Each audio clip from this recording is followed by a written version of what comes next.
What's up, guys? Okay, so we've all been waiting for Elden Ring for how many years now? Yeah, too long.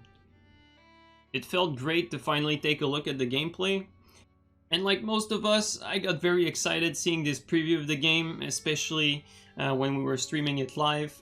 But there's the thing, I think I got caught up a bit too much in the hype and the anticipation of the game. In fact, I think many of us did. But now that we have a better idea of what we're dealing with, we saw the gameplay, we had a few days to think about what was shown.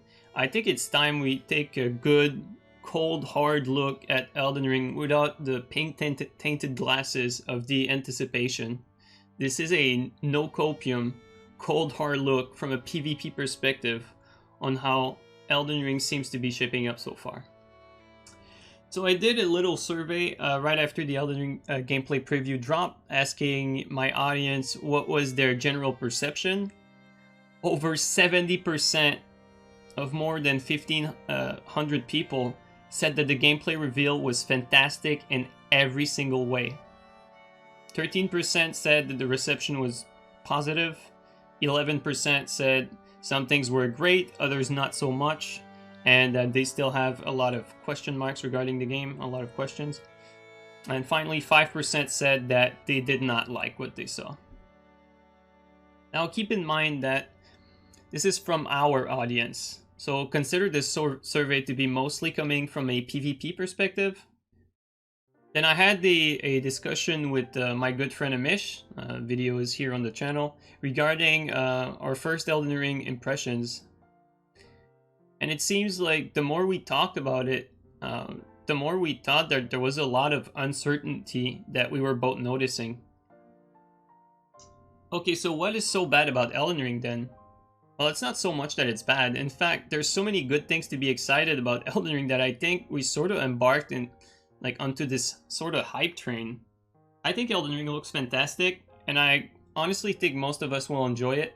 But let's take a moment here to name some of the exciting things about Elden Ring that we saw in that preview. First of all, the world is so beautiful. I was seeing so many people worried about the graphics when we saw the 30-second leak gameplay clip, but I think this preview ultimately put a lot of worries to rest when it comes to the visuals of the game. I mean, the game looks absolutely fantastic. Speaking of looking fantastic, have you seen the armors here? Now, it's almost a given at this point. From Software has always had some of the best looking armors and weapon out there. We've been so used to their gear looking absolutely amazing that you sort of take it for granted at this point. It certainly is no exception here, and it could be even better than ever. Continuing on the subject of amazing and beautiful, the world map, there's another thing a lot of folks were worried about. You know, we've never had a map in Souls games. But man, I have to say, not only is it one of the best looking map I've ever seen, it's truly beautiful work from the artist, but it also shows how interesting the open world is. Like, nothing is flat here. It's so exciting to look at, and it seems like it's going to be a blast to explore this map.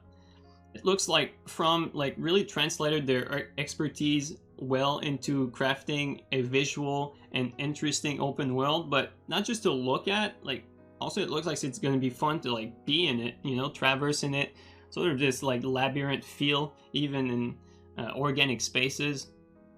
Although even if this is all well and good, I do have some question marks regarding the new world, the open world direction that we're going to touch on in a few minutes. Another thing that I think is downplayed by a lot of purists, and I found myself in that camp when I saw the preview for the first time live, is how summoning mobs helps you in battle. It will make it much easier to tackle enemy encounters, especially bosses and group fights. That, coupled with stealth, will no doubt make the game easier and more accessible. I mean, they even said it in some interviews. But honestly, I believe this is a good thing. Anytime you hear that a game will be more accessible, the reaction is usually negative. Although, if there was any way to make a compromise to satisfy someone that doesn't want to invest hundreds of hours and someone that does, I think their spirit summon system is a fantastic idea to address that. It really does open up the Souls genre to more people, and the more people that play, the better. while it can make it easier, for and more accessible for a specific group of people, it also does not sacrifice the core fundamental of the combat that remains challenging. Another huge positive is the ability to assign various weapon art to different weapons. While we do have to experience this concept for ourselves to make an educated opinion, this sort of customization is no doubt a step in the right direction for the combat mechanics.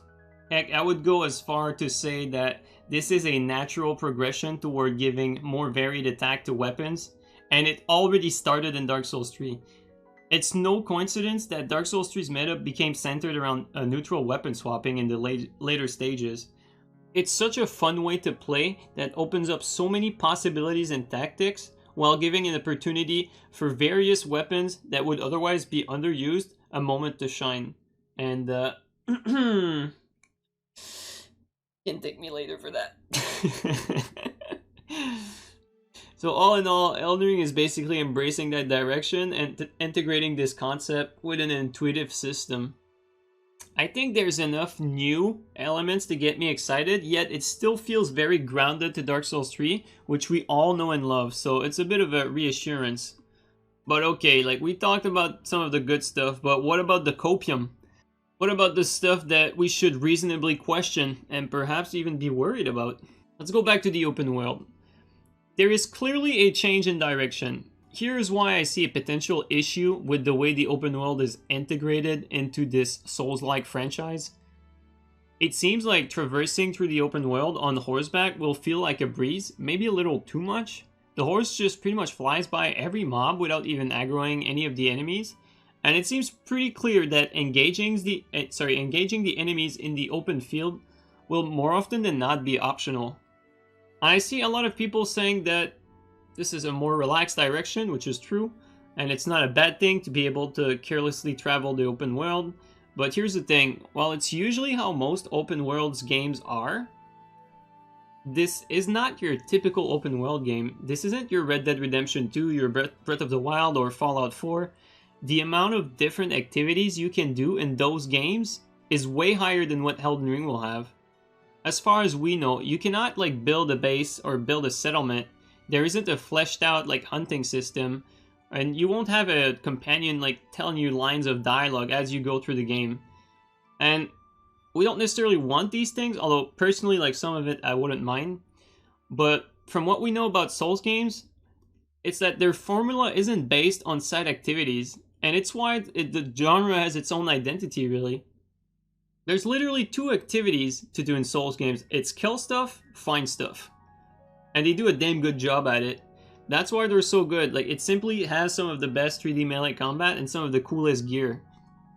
And a reason why killing stuff and finding stuff is a winning formula in From's game is that you're mostly forced to do both in order to move forward. As these games are mostly linear, you're forced to go through packs of mobs to proceed to the next boss and progress. Now, I can already see people saying that you can just ignore 90% of the mobs in PvE in Souls game. Just look at the speedruns, you know? But here's the thing though, like speedrunning is a skill, and to be able to pass enemies unscathed in Souls games, it actually requires a lot of timing and experience. This isn't something that you can just magically pull off on your very first playthrough. Although in Elden Ring, it looks like being able to skip most of the enemies in the open world will definitely be a thing, and it might change the feel of the game dramatically. So from what we've seen so far, I believe that despite the copium, some won't actually enjoy this new direction when they get their hands on the game. I believe that the open world needed to be maybe a little bit more dangerous, as the challenging aspect of traversing their world has always been a core fundamental of their genre. Like right now, I'm hoping that the dungeons, legacy dungeons, caves, castles represents a larger portion of the game, since these seem to be more within this core fundamental that we just mentioned. Okay, so this is some of the interesting stuff. That's why you guys are here. As far as the PvP goes, this is where we get some massive question marks. This could be a major blow for the PvP community. As far as we know now, only one invader can be in a world at a time. Let that sink in. Only one invader at a time. No more team fights, no more 2v4, 2v3, 2v2, 3v3. Unless they have some extra game modes or arena activities in the back that, I don't know, they're keeping under wrap or something. This absolutely does not look encouraging. Then, if you can only have one invader in the world, does that mean you can only summon one phantom at a time? One red phantom? No more fight clubs? How is no one talking about this? And finally, that leaves us with the core question. And that is the thing I myself care about the most for Elden Ring. How is the actual PvP combat? Without any surprise, this is Dark Souls 3.5 combat system. We sort of called it when we saw the first trailer. And honestly, I don't really have an issue with it. But we already played Dark Souls 3 for years now. Many people know the attack of each weapon upside down. Which, by the way, in the Elden Ring preview are Dark Souls 3 reused, and like some are hidden under various special effects. But we know what's effective and what isn't. We know which moveset work and which moveset don't work. We know that the weapons are not balanced. We know that the latency is a major issue. These are things that need to be addressed for a better PvP experience and for the game's longevity. Like, is Elden Ring balancing their weapons properly for PvP? So far from the gameplay footage, the sad answer is that we saw a lot of very slow and unusable weapon arts. We saw nothing that suggests a change in the Dark Souls 3 meta, and by the way, pray that Quickstep has less iframe or prepare for an absolute shit show. Like, I'm telling you right now, this is going to be absolutely horrible if they don't change that. Like, I understand that this is not something that most Elden Ring players will care or worry about, but as a PvP player who's played Dark Souls 3 for over 5 years now and won many tournaments, not only on Dark Souls 3 but other competitive games, this is the stuff I look at. This is the stuff I care about. So make it what you will. At the end of the day, despite all of what we mentioned, I'm still excited about the game. I'm still looking forward to playing it. But I think it's time we take a cold shower and realize that this might not be all well and pretty. Let's all wait and see what happens in the network test and the lead up to the release, but without too much hype and keeping the expectations in check. Alright, tell me what you guys think, and take care everyone.